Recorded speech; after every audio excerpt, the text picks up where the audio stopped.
Hi, boys and girls. Today is Color Day, and the story that I'm going to read to you guys is called Verdi. Okay, Verdi means green. Okay, and it's written by Janelle Cannon, and this is the same person who wrote the story Stella Luna. So I don't know if you've heard that one before, but if you haven't, go back and read it because it's a really good book. Verdi.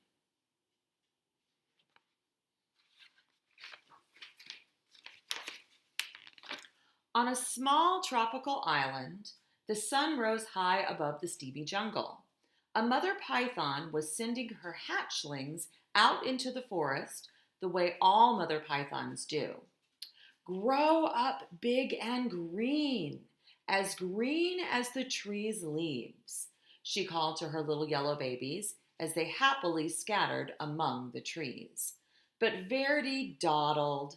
He was proudly eyeing his bright yellow skin. He especially liked the bold stripes that zigzagged down his back. Why the hurry to grow up big and green? He wondered. Maybe some of the older snakes in the jungle could tell him. Verdi ventured into the treetops to look for them.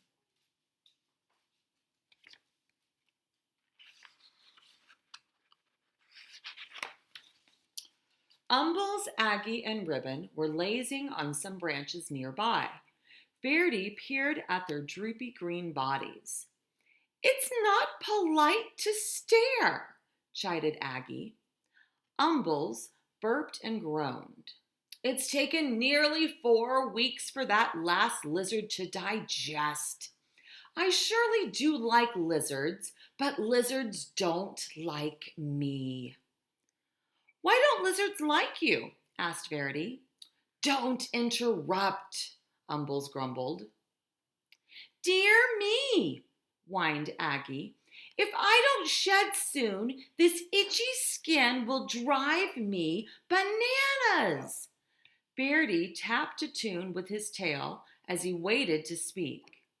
"Stop that, Verdi. That makes me nervous," Ribbon complained. "Besides, you'll never grow up to be properly green, always interrupting and constantly fidgeting." Verdi couldn't imagine being in such a hurry to be like them. And he really wanted to keep his sporty stripes. Hoping to find snakes that weren't so boring, Verdi slipped away.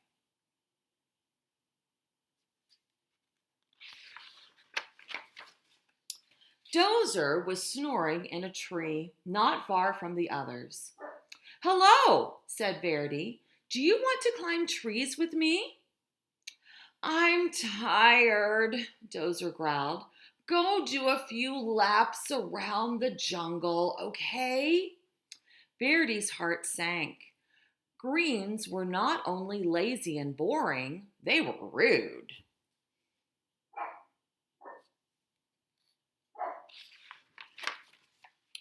At the top of a very tall tree, Verdi gripped one branch with his tail and another with his little snake jaws. "I will never be lazy, boring, or green," he thought. "I will jump and climb and keep moving so fast I will stay yellow and striped forever." Then Verdi let go.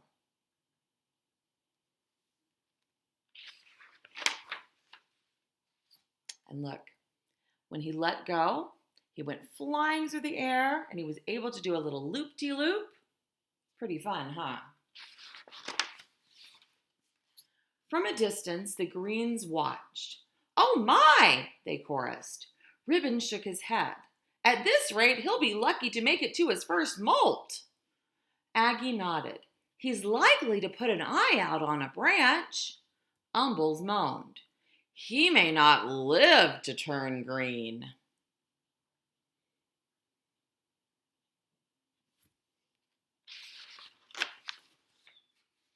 But one day, Verdi's skin began to peel, revealing a pale green stripe stretching along his whole body. "Cack!" he gasped. "How can this be? I am the speediest snake in the jungle, and I'm still turning green." He raced down to the river, grabbing up a mouthful of rough leaves.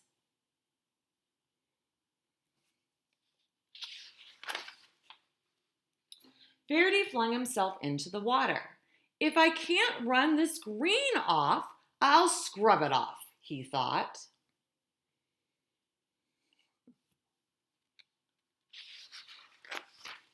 His frantic splashing caught the eye of a large bottom feeder cruising the murky depths.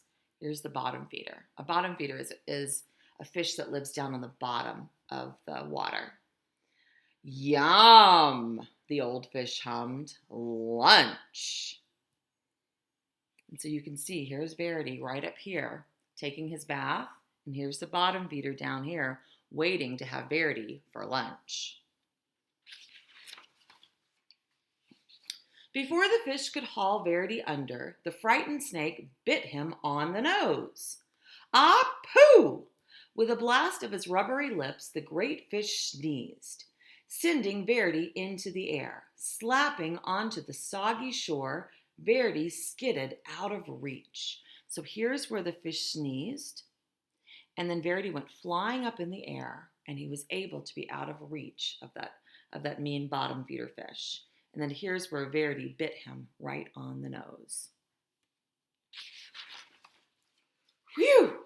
That was close, he spittered. Every inch of his body was covered with wet, gloppy mud. Kind of lumpy, kind of brown. It sure beats being green. He left the mud on. But can you see how bright his eyes are?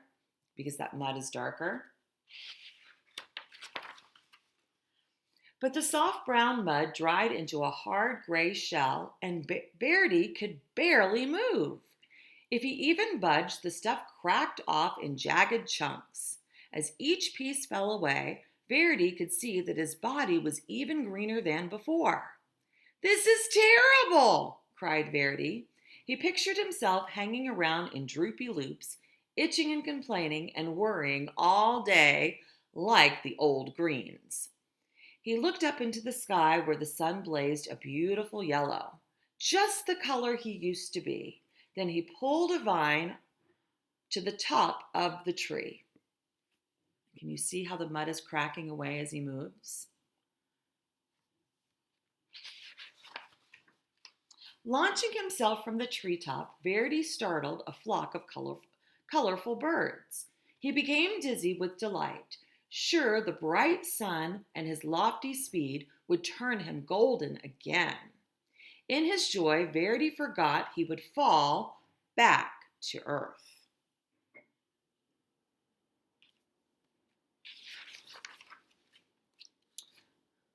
Whippity-whappity, whip-whap, wham!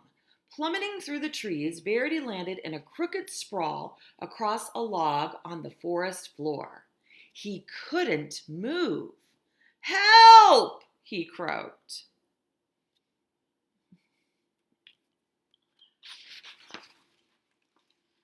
As usual, the greens had been watching Verdi's antics. They moved quickly to where he lay. "Didn't we say it would come to this?" Umble said, shaking his head. Aggie sighed. "Luckily, he's still got 2 good eyes." They gently lifted Verdi up to a safer place where they could watch over him while he healed. So here they are, looking over him. And then here they are, lifting him up higher so that they can make sure that he heals okay. Neatly splinted to a branch, Verdi had no choice but to listen to the greens as they gabbed. "Remember how I used to streak across the forest floor?" Ribbon asked. "Quick as lightning," answered Aggie. "And I climbed giant trees like they were nothing. They grew taller then, you know." "The things I dared to run down and swallow," Umbles bragged. "Wild boar were no match for me." Verdi was astonished. "You used to run and climb and hunt giant pigs? What happened?" "Ribbon crashed, just like you," Aggie replied. "I took a terrible fall and almost put an eye out. Then Umbles here nearly choked to death. Now we all prefer the quiet life, a warm perch, a little sunshine, and an occasional good meal. The Greens rambled on about their days of glory, and Verdi settled on his branch. So look how they've taken leaves and tied him up so that he could heal and he wouldn't move. Finally, one afternoon, Umbel said, "Looks like you are ready to go again." He carefully untied Verdi from the branch. "You are welcome to come with us," said Aggie. Ribbon agreed. The Greens slipped quietly back into the forest. Verdi wasn't ready to join them. He wasn't sure where he wanted to go, so he just stretched and stayed put until the sun went down. He listened to the forest come alive.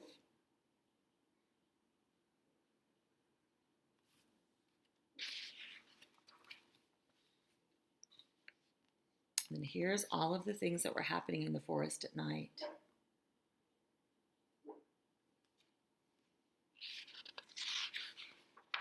Time passed. The sun and moon took turns in the sky.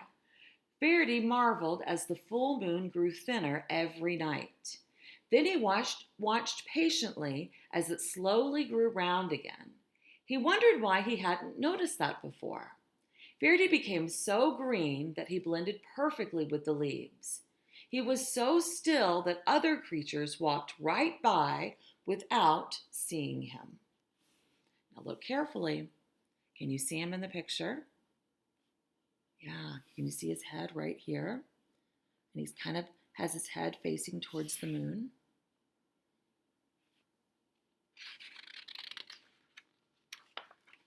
One fine morning, as Verdi basked in the sunshine, two small yellow snakes approached. They tapped and fidgeted as they stared. "Get a load of that old green guy," one of them whispered. "Do you think he ever moves?" The other snickered. "I seriously doubt it." "They're just like I used to be," thought Verdi, and I'm now what I was afraid to be. He looked at his big green body and slowly smiled. "How would you like to climb trees with me?" he asked. "With you?" The yellows were astonished. "I'll even show you my fancy figure 8, Verdi replied, though he was a little worried about putting his eye out.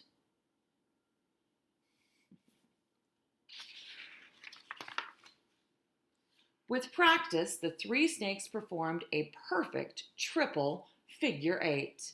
Leaping and looping with his little striped friends, Verdi laughed. "I may be big and very green, but I'm still me." And that's the end. Boys and girls, I hope you enjoyed that special story that I saved just for Color Day.